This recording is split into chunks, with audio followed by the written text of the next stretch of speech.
The morning sun cast long shadows across the Henderson farm as Robert Henderson stepped out of his farmhouse, coffee mug in hand.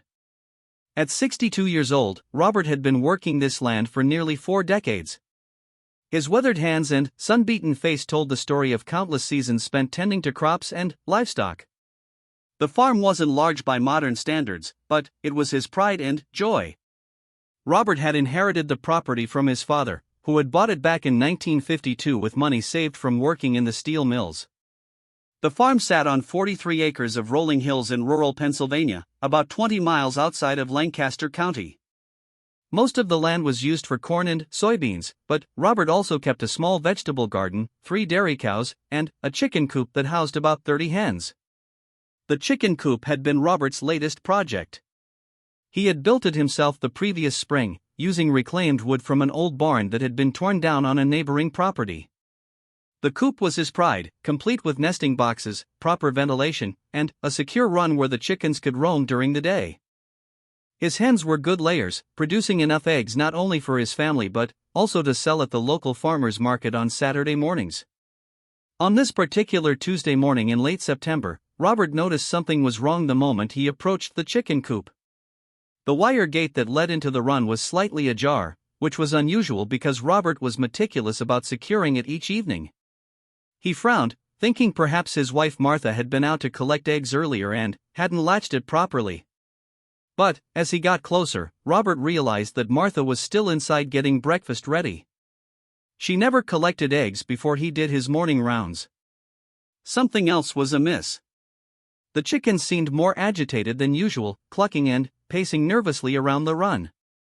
A few of them had gathered near the back corner of the coop, pecking at something in the dirt. Robert set down his coffee mug on a nearby fence post and approached the coop more carefully. That's when he noticed the real problem. The wooden board that covered the small access door on the side of the coop had been moved. It wasn't broken or damaged, just shifted enough to create a gap large enough for someone to reach inside. His heart began to race as he realized what this meant. Someone had been stealing his eggs. Robert had heard about egg theft becoming more common in rural areas. With food prices rising and times getting tighter for many families, even something as simple as fresh eggs had become a target for thieves. But he never imagined it would happen to him. His farm was set back from the main road, hidden behind a grove of oak trees that his grandfather had planted decades ago. He quickly counted his hens to make sure none were missing. All 30 were accounted for, which was a relief. But, when he checked the nesting boxes, his suspicions were confirmed. Yesterday evening he had counted 22 eggs, planning to collect them this morning. Now there were only 14. 8 eggs were missing. Robert felt a surge of anger rise in his chest. These weren't just eggs to him. They represented his hard work, his investment in quality feed, the time he spent maintaining the coop, and the income he relied on from farmers' market sales. Each egg might only be worth 50 cents, but that wasn't the point. Someone had violated his property and stolen from him.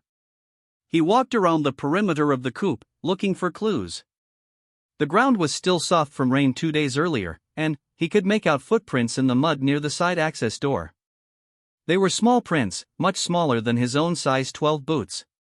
In fact, they looked like they might belong to a child. This discovery made Robert pause. A child? Why would a child be stealing eggs from his coop? And how had they managed to get onto his property without him noticing? The farm was surrounded by fields and woods, with only one main driveway leading in from the county road.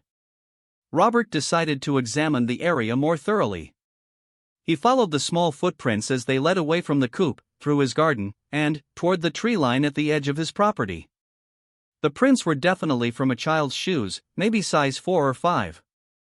They were deep enough to suggest the child had been carrying something heavy, possibly the eggs. As he tracked the footprints, Robert's anger began to mix with curiosity and concern. What kind of situation would drive a child to sneak onto a stranger's property and steal eggs? Was this some kind of prank, or was there something more serious going on? The trail led him through a gap in the fence that separated his property from the woods beyond.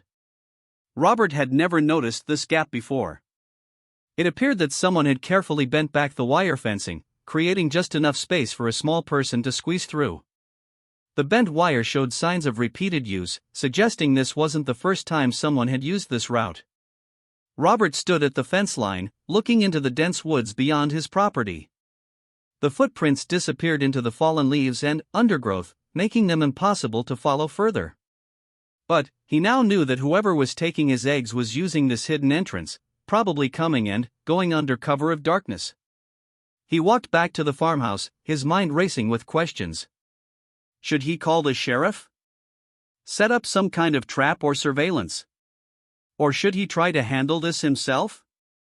Martha was waiting for him in the kitchen, a concerned expression on her face. She had been married to Robert for 38 years and could read his moods better than anyone. What's wrong? She asked, looking up from the scrambled eggs she was preparing for breakfast. Robert explained what he had discovered. Martha listened quietly, occasionally asking questions about the details. When he finished, she was quiet for a long moment. A child, she said finally. Robert, what if this isn't about mischief or theft? What if that child needs those eggs? The question hung in the air between them. Robert hadn't considered this possibility. He had been so focused on the violation of his property that he hadn't thought about why a child might be desperate enough to sneak onto a stranger's farm and steal food. You think someone's hungry? Robert asked. I don't know, Martha replied. But children don't usually steal food unless they need it. And you said the footprints showed they've been doing this for a while? Robert nodded. The fence had been bent back repeatedly. This wasn't a one-time thing. Martha moved the pan off the heat and turned to face her husband. Robert, I think we need to find out what's really going on here. If there's a child who needs help, we should help them. But if it's just someone taking advantage, then we need to put a stop to it. Robert agreed, but he wasn't sure how to proceed. The logical thing would be to contact the authorities, but something about the situation made him hesitate. Maybe it was the size of those footprints, or maybe it was Martha's suggestion that there might be a child in need. Either way, he decided he wanted to know more before involving the sheriff. I'm going to keep an eye on the coop tonight, Robert told his wife. If someone comes back, I want to see who it is and what they're really up to. Martha looked worried. Be careful, Robert. If someone is desperate enough to steal, there's no telling how they might react if they're caught. That evening, Robert prepared for his surveillance mission. He dressed in dark clothing and positioned himself in the old hunting blind he had built years ago near the edge of his property. From there, he had a clear view of both the chicken coop and the gap in the fence where the footprints led. He brought a thermos of coffee, a flashlight, and his old binoculars. The September night was cool but not uncomfortable, and there was enough moonlight to see fairly well across his yard. Robert settled in to wait, not knowing what to expect or when someone might show up. The hours passed slowly. Robert watched as the automatic timer turned off the light in the chicken coop at 9 o'clock. The farm grew quiet except for the usual night sounds, crickets chirping, an owl hooting in the distance, and the occasional rustle of small animals moving through the underbrush. Around 11 o'clock, Robert began to wonder if he was wasting his time. Maybe the thief only came during certain nights, or maybe his investigation that morning had scared them off. He was starting to consider calling it a night when he saw movement near the tree line. A small figure emerged from the woods, moving carefully and quietly toward the gap in the fence. Robert raised his binoculars and focused on the intruder. In the moonlight, he could see that it was indeed a child, probably around 8 or 9 years old. The child was thin and moved with the careful, deliberate motions of someone trying not to be detected. Robert watched as the child squeezed through the gap in the fence and made their way across his property toward the chicken coop. The child carried what appeared to be a small bag or container, presumably to hold the stolen eggs. As the figure got closer to the coop, Robert was able to make out more details. The child was a boy, wearing clothes that looked too big for his small frame. His hair was shaggy and unkempt, and even from a distance, Robert could see that the boy looked thin, almost malnourished. The boy reached the chicken coop and carefully opened the side access door that Robert had discovered that morning. He moved with practiced efficiency, suggesting he had done this many times before. Robert could see him reaching into the nesting boxes, gently collecting eggs and placing them in his container. What struck Robert most was how gentle and careful the boy was with the chickens. He didn't disturb them unnecessarily or make any noise that might wake Robert and Martha in the farmhouse. The boy clearly knew what he was doing and was trying to take only what he needed without causing harm. Robert found himself torn between anger and sympathy. This child was stealing from him, there was no question about that. But, watching the boy's careful, almost desperate movements, Robert began to understand that this wasn't about greed or mischief. This was about survival. The boy finished collecting eggs and carefully closed the access door. He turned to make his way back toward the woods, and Robert made a decision that would change both of their lives forever. Instead of confronting the boy or calling the authorities, Robert decided to follow him. He wanted to know where the child was going and what his situation really was. Maybe then, he would understand why an 8-year-old boy was sneaking onto farms in the middle of the night to steal eggs. Robert quietly left his hiding spot and began following the boy at a distance. The child moved quickly but carefully through the gap in the fence and into the woods beyond. Robert had to stay far enough back to avoid being detected, but close enough to keep the boy in sight. The woods were darker than the open farm, and Robert had to be extremely careful not to step on branches or make noise that would alert the child to his presence. He used his knowledge of the area to navigate, staying on paths he knew from years of hunting and exploring these woods as a young man. The boy led him deeper into the forest than Robert had expected. They walked for nearly 20 minutes, following what seemed to be an old logging trail that Robert vaguely remembered from decades ago. The trail eventually led to a small clearing that Robert had forgotten existed. In the center of the clearing stood the ruins of an old cabin. Robert remembered now that this had been a hunting cabin built by someone in the 1960s, but it had been abandoned for years. The roof had partially collapsed, and most of the windows were broken. It hardly seemed like a place where anyone could live. But, as Robert watched from the edge of the clearing, he saw light flickering inside the cabin ruins. The boy approached what remained of the front door and called out softly, "It's me, Mama. I got some eggs." A weak voice answered from inside the cabin. "Thank God, Tommy. Come in quick before someone sees you." Robert felt his heart sink as he realized what he was witnessing. This wasn't just a child stealing for fun or mischief. This was a boy trying to feed his family, living in an abandoned cabin in the woods with what sounded like a sick mother. He crept closer, trying to get a better view inside the ruined cabin. Through a broken window, he could see the boy kneeling beside a makeshift bed where a woman lay covered in old blankets. She looked pale and weak, and Robert could hear her coughing even from his hiding spot outside. The boy carefully removed the eggs from his container and showed them to his mother. "I got 6 tonight," he said proudly. "I was real careful not to wake the farmer." The woman reached out a thin hand to touch her son's face. "You're such a good boy, Tommy. But I'm so worried about you going out there alone. What if someone catches you?" "I'm careful, Mama. And we need the food. You're too sick to look for work, and I'm too little. This is the only way." Robert felt a lump form in his throat as he listened to this conversation. Here was a child taking care of his sick mother, risking his safety every night to steal food because they had no other options. The anger Robert had felt that morning was completely gone, replaced by a deep sense of sympathy and responsibility. He watched as the boy built up a small fire in what had once been the cabin's fireplace. The woman managed to sit up long enough to help prepare the eggs for cooking. It was clear that this simple meal might be all they had to eat. Robert quietly backed away from the cabin and made his way back through the woods to his farm. His mind was racing with thoughts about what he had discovered. A mother and child living in desperate conditions right on his doorstep, and he had never known they existed. When he reached home, Martha was waiting up for him, worried about his late return.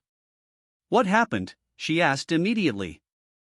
"Did you catch whoever was taking the eggs?"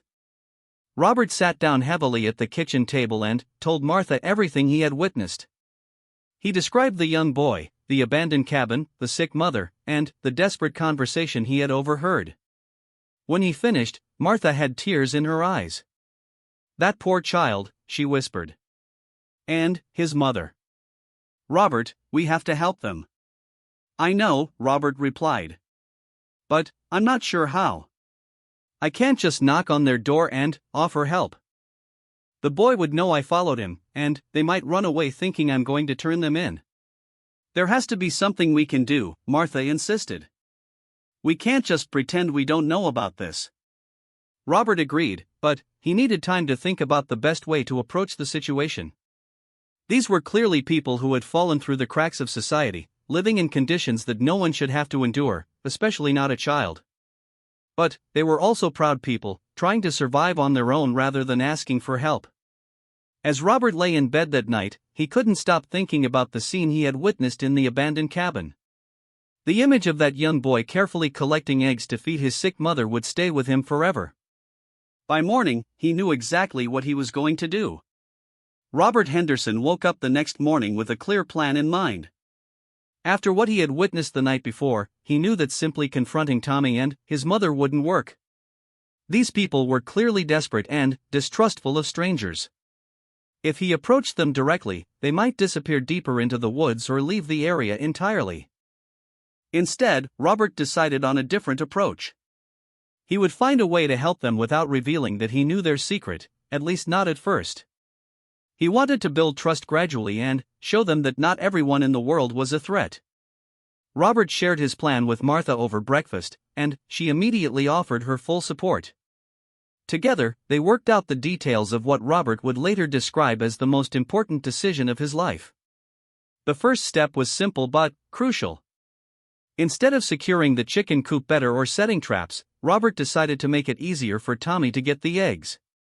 That morning, he deliberately left the side access door slightly open and placed a small wooden crate underneath it so the boy could reach the higher nesting boxes more easily.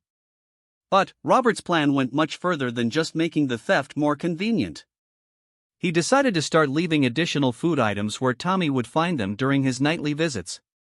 That evening, Robert placed a brown paper bag next to the chicken coop. Inside the bag, he put a loaf of fresh bread, some apples from his orchard, and a note written in simple block letters that read, "For you and your family." No questions asked. Martha had suggested adding some basic medical supplies as well, remembering the sound of the woman's persistent cough. Robert included a bottle of cough syrup, some aspirin, and a small first aid kit. He wanted to help with the mother's illness, but he wasn't sure how to do more without revealing his knowledge of their situation. That night, Robert again positioned himself in his hunting blind to observe what would happen. He watched as Tommy made his usual careful journey from the woods to the chicken coop. The boy's routine was exactly the same until he reached the coop and discovered the bag waiting for him. Tommy froze when he saw the package. Robert could see the boy looking around nervously, clearly wondering if this was some kind of trap. For several minutes, Tommy just stared at the bag without touching it. Finally, his curiosity and desperation won out. He carefully opened the bag and looked inside. Even from his distant hiding spot, Robert could see the shock and disbelief on the boy's face when he realized what he had found. Tommy looked around again, as if expecting someone to jump out and accuse him of stealing. When nothing happened, he quickly gathered both the eggs and the bag of supplies and hurried back toward the woods. Robert smiled to himself as he watched the boy disappear into the darkness. Phase 1 of his plan had worked. Now he would wait to see how Tommy and his mother would react to this unexpected gift. The next morning, Robert found something that both surprised and moved him deeply. Next to where he had left the bag of food, he discovered a small bouquet of wildflowers and a piece of tree bark with words scratched into it, "Thank you from Tommy and Mama." This simple message told Robert everything he needed to know. Not only had his gift been gratefully received, but Tommy was brave enough to leave a response, despite the risk. The boy was showing trust, which meant Robert's approach was working. Over the following weeks, Robert established a routine that became sacred to him. Every evening, he would prepare a bag of food and supplies and leave it by the chicken coop. The contents varied depending on what he and Martha thought might be most needed. Sometimes it was fresh vegetables from their garden, sometimes warm soup in thermos containers, and always there were items that might help with the mother's illness. Martha proved to be an invaluable partner in this secret mission.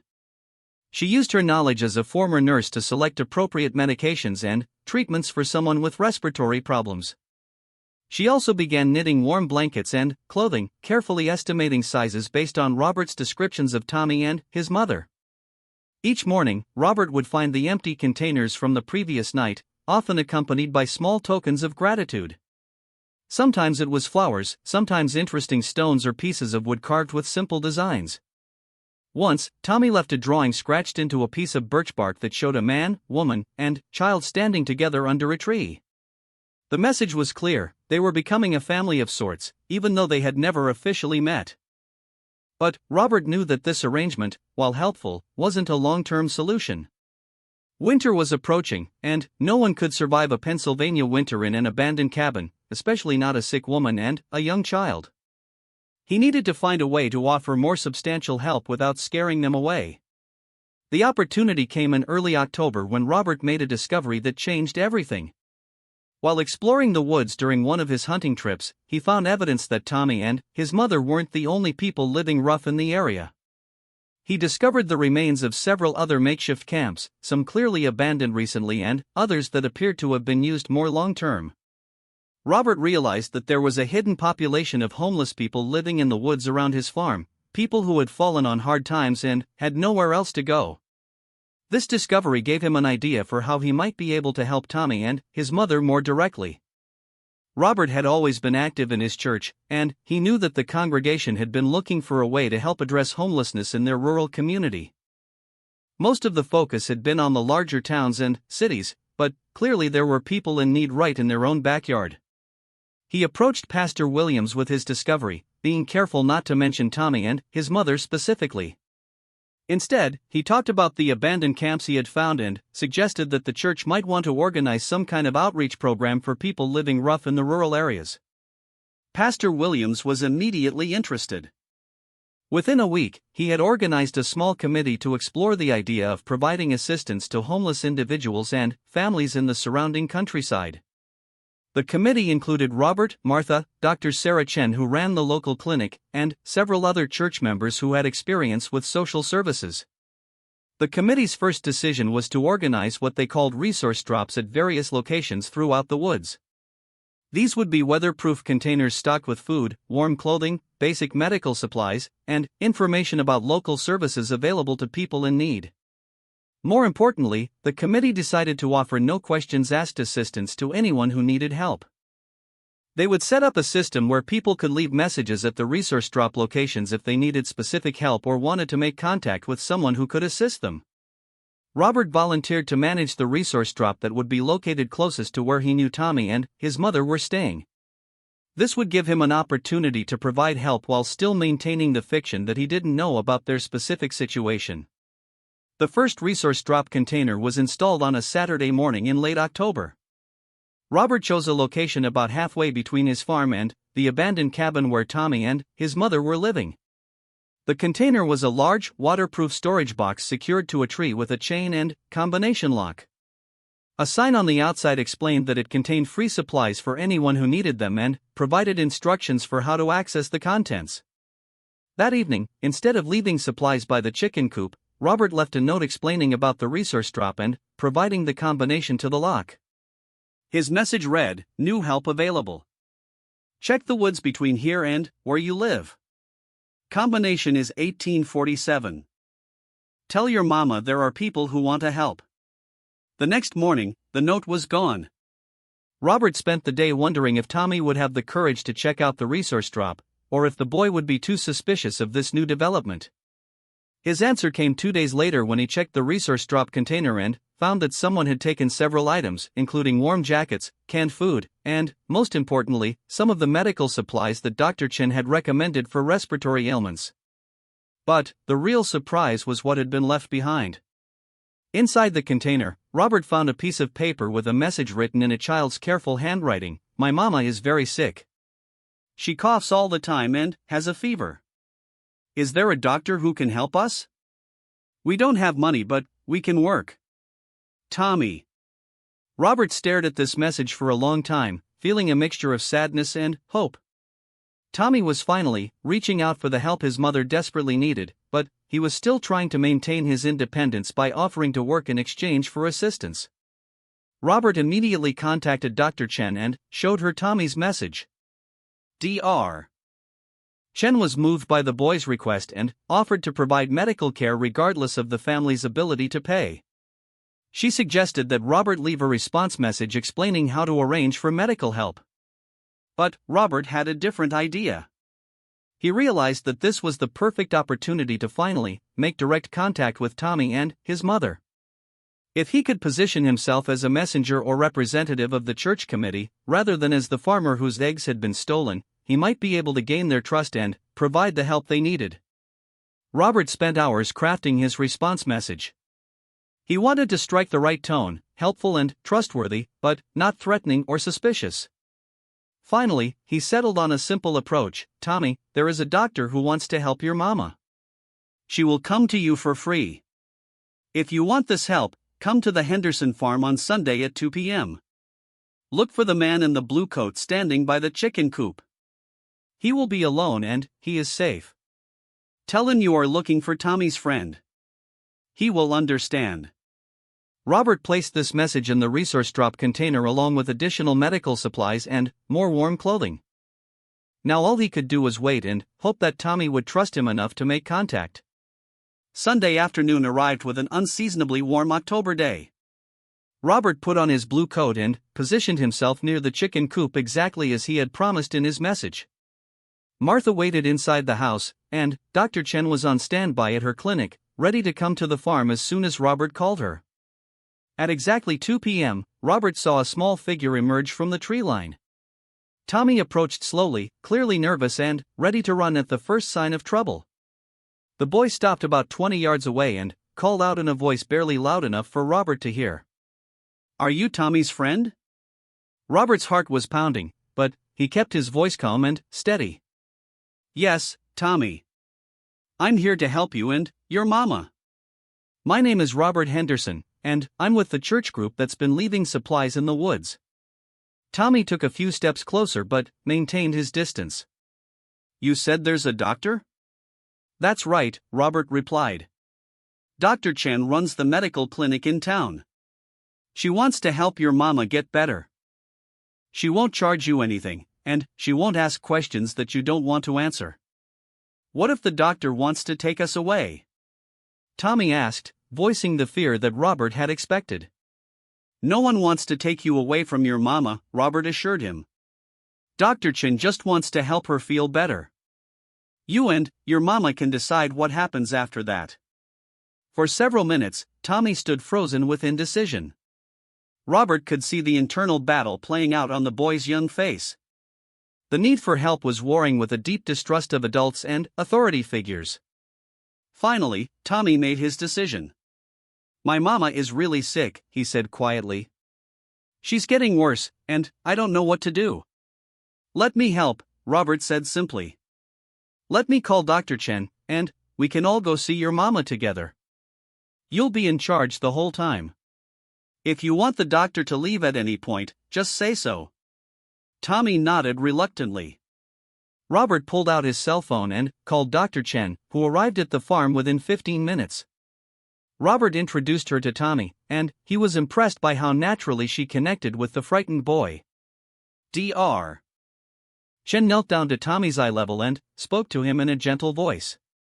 "Tommy, I understand your mama isn't feeling well. I've brought some medicine that might help her feel better. Would you like me to take a look at her?" Tommy studied Dr. Chen's face carefully, looking for any sign of deception or threat. Finally, he nodded. "She's in the woods. It's kind of far to walk." "That's okay," Dr. Chen said. "I brought a backpack with everything I might need. Lead the way." The three of them made an unlikely procession as they walked through the woods toward the abandoned cabin.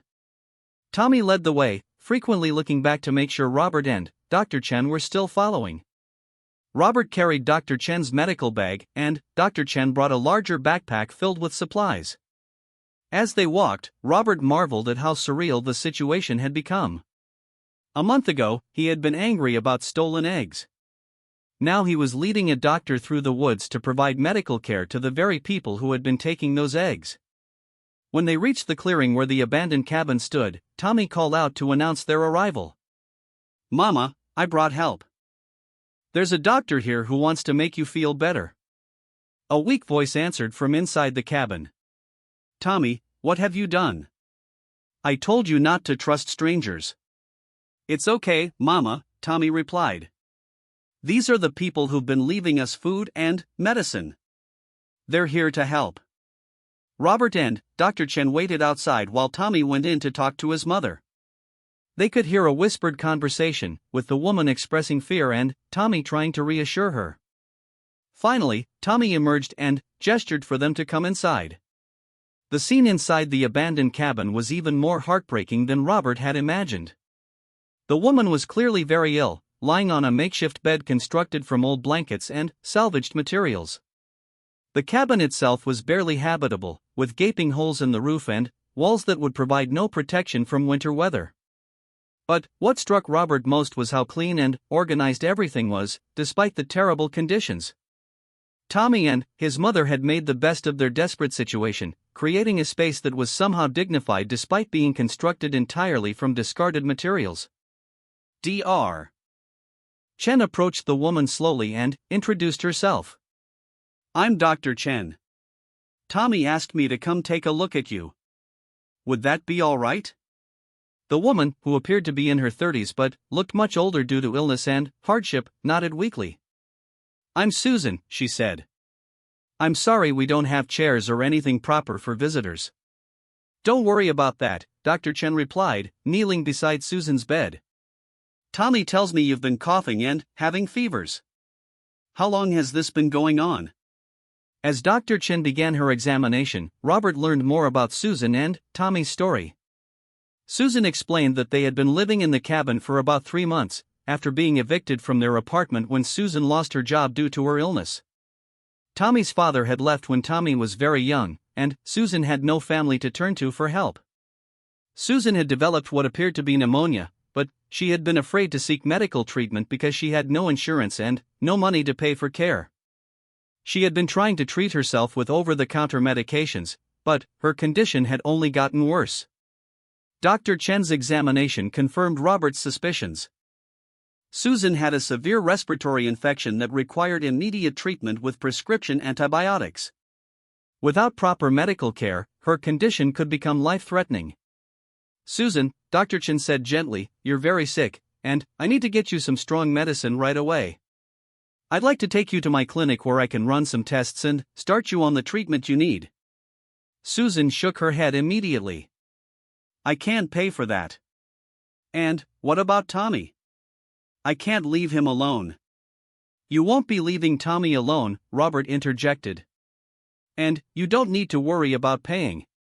The church committee I work with has funds to help people in situations like yours." "I don't want charity," Susan said firmly, despite her weakened condition. "Tommy and I can take care of ourselves. We just need a little time for me to get better." Dr. Chen exchanged a look with Robert. They both understood Susan's pride, but they also knew that she might not survive the coming winter without proper medical care and shelter. "Susan," Robert said carefully, "this isn't charity. This is neighbors helping neighbors. And Tommy has already been helping us too." Susan looked confused. "What do you mean?" Robert took a deep breath, knowing that what he said next would change everything. "Tommy has been taking eggs from my chicken coop to feed you. But, instead of being angry about it, my wife and I started leaving extra food for you both. Tommy's been helping us understand how many people in our community need assistance." Susan's face went white with shock and embarrassment. "Tommy, you've been stealing?" "I'm sorry, Mama," Tommy said, starting to cry. "I know it was wrong, but you were so sick and we didn't have any food." Robert quickly knelt down beside Tommy.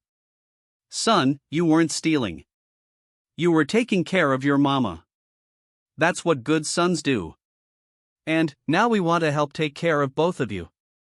The conversation that followed was emotional and difficult, but ultimately transformative. Robert and Dr. Chen learned that Susan was a trained bookkeeper who had lost her job when the company she worked for went out of business. She had depleted her savings paying for Tommy's needs and had been too proud to ask for help until her illness made it impossible for her to work. Tommy, despite being only 8 years old, had been carrying the weight of caring for his sick mother entirely on his own. He had been foraging for food in the woods, collecting rainwater for drinking, and stealing eggs because he didn't know what else to do.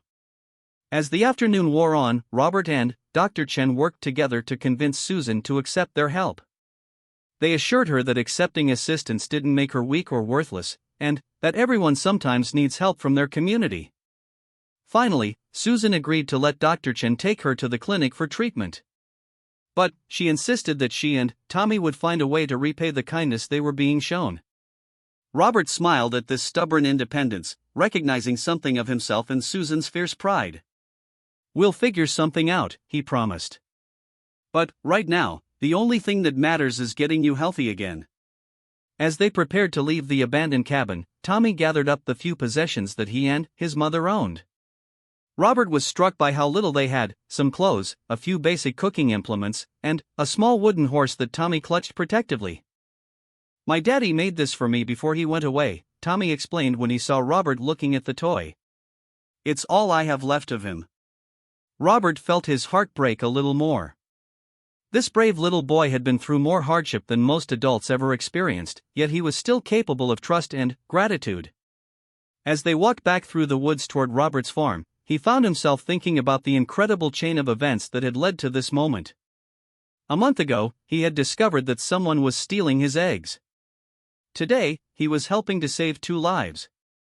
Sometimes, Robert reflected, the most important moments in life came disguised as problems that needed solving. The ride to Dr. Chen's clinic marked the beginning of a transformation that would change multiple lives forever. Susan sat in the back seat of Robert's truck, wrapped in one of Martha's hand-knitted blankets, while Tommy clutched his wooden horse and stared out the window at the world beyond the woods he had called home for 3 months. Dr. Chen followed in her own car, already making phone calls to arrange for the tests and treatments Susan would need. Robert used the drive to learn more about Tommy and Susan's story, and what he discovered both amazed and saddened him. Susan had been on her own since she was 17, when her parents died in a car accident. She had worked her way through community college while raising Tommy as a single mother, and had built a stable life for them until the economic downturn cost her job and health insurance. Her illness had developed gradually, but, without access to medical care, what should have been a treatable condition had become life-threatening. Tommy had adapted to their desperate circumstances with a resilience that astounded Robert. The boy had taught himself to identify edible plants in the woods, had figured out how to collect and purify rainwater, and had developed the skills to move through the forest without leaving traces. His nightly visits to Robert's chicken coop had been just one part of an elaborate survival strategy. "Tommy's the smartest boy I've ever known," Susan said weakly as they drove toward town. "He's had to grow up too fast, but he never complained." Not once. At the clinic, Dr. Chen's examination confirmed her initial assessment. Susan had a severe case of pneumonia complicated by malnutrition and exhaustion. She needed immediate treatment with 4 antibiotics and would require several days of care to recover fully. But the bigger challenge was what would happen after Susan's medical treatment was complete.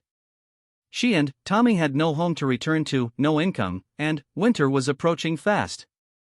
The abandoned cabin in the woods was not a viable long-term solution, especially with Susan's compromised health. Robert called Martha from the clinic to update her on the situation. Martha's response was immediate and characteristic. "Bring them home," she said simply. "We have the guest room and the fold-out couch. They'll stay with us until we can figure out something permanent." When Robert relayed this invitation to Susan, she initially refused. "We can't impose on you like that," she insisted, even as Dr. Chen was inserting an 4-line into her arm. "You've done too much already." "Susan," Robert said gently, "my wife and I have been married for 38 years, and we never had children of our own. Our house has been too quiet for too long. You'd be doing us a favor." This wasn't entirely true, but it wasn't entirely false either. Robert and Martha had always wanted children, but it hadn't happened for them. They had filled their lives with their farm, their church, and their community, but there had always been a sense that something was missing. Tommy looked up at Robert with eyes that seemed far too old for his 8-year-old face. "Would we really be helping you?" "Yes, son," Robert replied. "You really would be." Dr. Chen kept Susan at the clinic for 3 days, monitoring her condition and adjusting her treatment as she began to recover. During this time, Robert and Martha prepared their home for their new guests. Martha threw herself into the project with an enthusiasm that reminded Robert why he had fallen in love with her decades ago. She cleaned and redecorated the guest room that had been used mainly for storage, making it bright and welcoming. She stocked the kitchen with foods she thought Tommy would like, and she even set up a small desk where he could do homework once they got him enrolled in school. Robert, meanwhile, was dealing with more practical matters. He contacted the local school district to learn about enrollment procedures for Tommy, and he reached out to social services to understand what resources might be available to help Susan get back on her feet. What he discovered was both encouraging and frustrating. There were programs available to help people in situations like Susan's, but the bureaucracy was complex and often required people to navigate multiple agencies with different requirements and waiting periods. Robert decided to cut through the red tape by leveraging his connections in the community. He had lived in the area his entire life and knew most of the people who ran local services. A few phone calls to old friends resulted in expedited processing of applications and priority placement in assistance programs. When Susan was released from the clinic, she was physically much improved but emotionally overwhelmed by the generosity she was receiving from people who had been strangers just a few days earlier. The ride to Robert and Martha's farmhouse was quiet, with both Susan and Tommy seeming to struggle with the transition from desperate survival to unexpected security. Martha was waiting on the front porch when they arrived, and her warm welcome immediately put both Susan and Tommy at ease. She had prepared a simple but hearty meal and had set the table with her best china, treating their first dinner together as a celebration.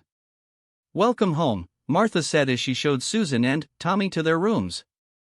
"I hope you'll be comfortable here." That evening, as the four of them sat around the dinner table, Robert reflected on how natural it felt to have Susan and Tommy in their home. The conversation flowed easily, with Tommy asking questions about the farm and Susan expressing gratitude for everything Robert and Martha were doing.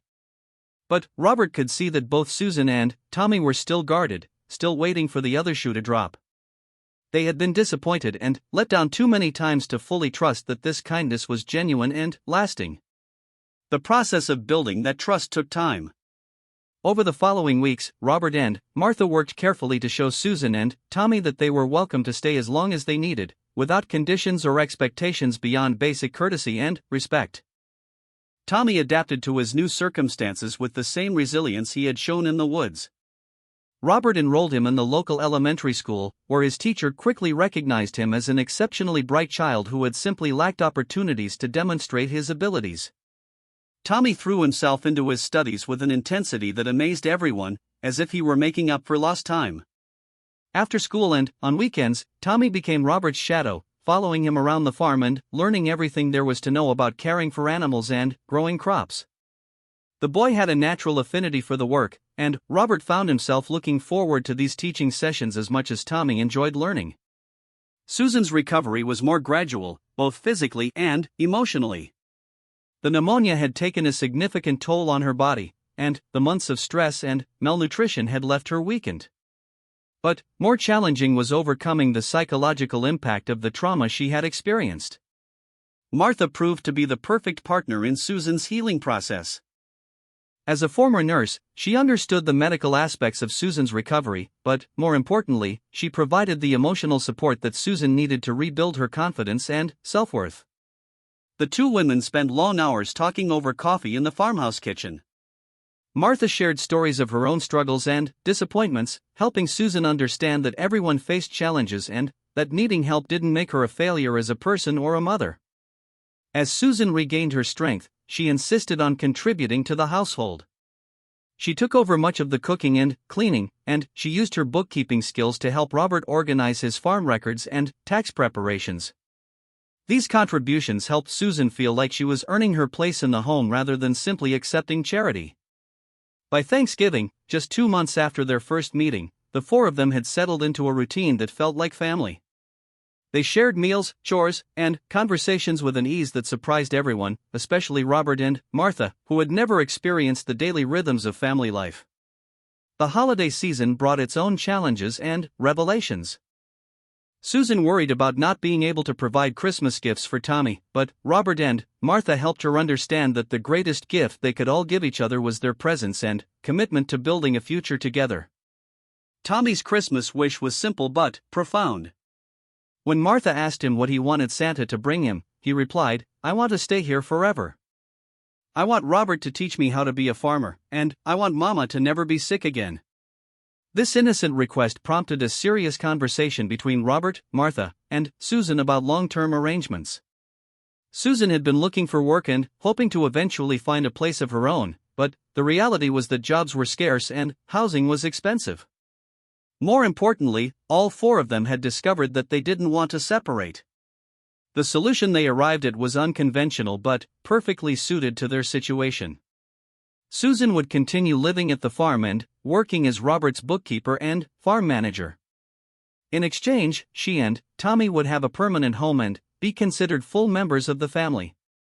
But the arrangement went deeper than just practical considerations.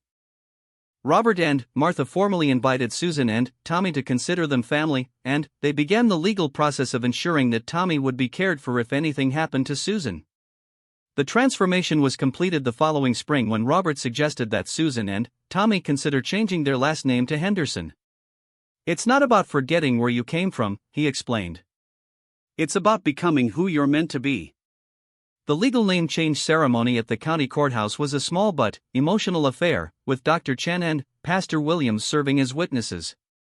Susan Henderson and Tommy Henderson walked out of the courthouse as official members of the Henderson family, with all the security and belonging that the name represented. Tommy threw himself into his new life with enthusiasm that inspired everyone around him.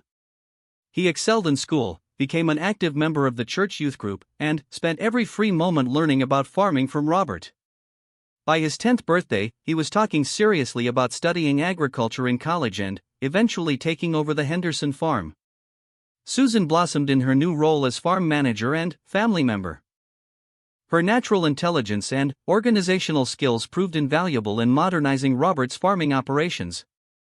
She researched new techniques, organized marketing strategies for their produce, and even started a small online business selling eggs and vegetables to customers in nearby cities. But, perhaps more importantly, Susan rediscovered her own worth and potential. The desperate woman who had been living in an abandoned cabin was replaced by a confident, capable person who knew she had value and contributions to make. Robert and Martha found that their lives had been enriched beyond anything they had ever imagined. The quiet farmhouse was now filled with the sounds of family life, Tommy practicing piano, Susan humming while she cooked, and the countless conversations that make up the fabric of a loving home. The chicken coop that had been the scene of the crime that started everything became a symbol of how apparent problems could sometimes be blessings in disguise. Robert expanded the coop and added more chickens, and Tommy took over most of the daily care of the birds. The boy who had once stolen eggs to survive was now the proud manager of the Henderson family's thriving egg operation. 3 years after that first morning when Robert discovered missing eggs, the Henderson family farm was featured in the local newspaper as an example of successful small-scale agriculture. The article focused on their innovative marketing strategies and sustainable farming practices, but it also mentioned the family's commitment to helping others in their community. The resource drop program that had started with Dr. Chan and the church committee had expanded into a comprehensive rural outreach effort, with the Henderson farm serving as a coordination center.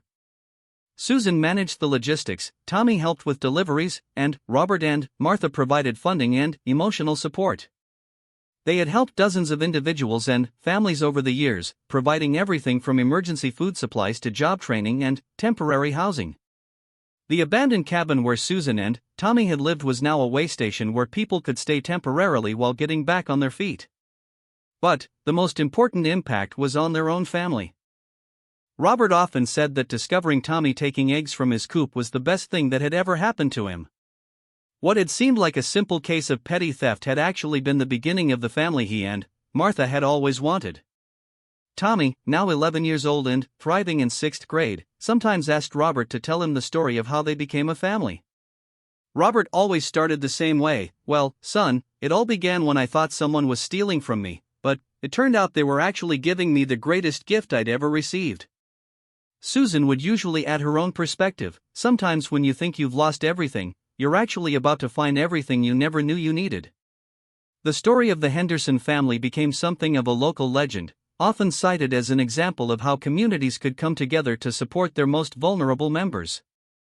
But, for Robert, Martha, Susan, and Tommy, it was simply the story of how they found each other and became the family they were always meant to be. The chicken coop still stood in the same spot where Robert had first discovered the missing eggs, but now it was part of a thriving farm operation managed by a real family. Every morning when Tommy collected the eggs, he remembered the desperate nights when he had crept through the darkness to steal food for his sick mother. But, instead of shame, Tommy felt gratitude for the journey that had brought them to this point. The scared little boy who had once survived by taking what he needed had grown into a confident young man who knew the value of hard work, the importance of family, and the power of community to transform lives. As Robert often told people who asked about his decision to help rather than prosecute the egg thief, sometimes the best things in life come disguised as problems. The trick is being wise enough to recognize the difference between a crime and a cry for help. The Henderson family farm continued to prosper, but, more importantly, it stood as proof that ordinary people doing extraordinary acts of kindness could change the world, one egg at a time.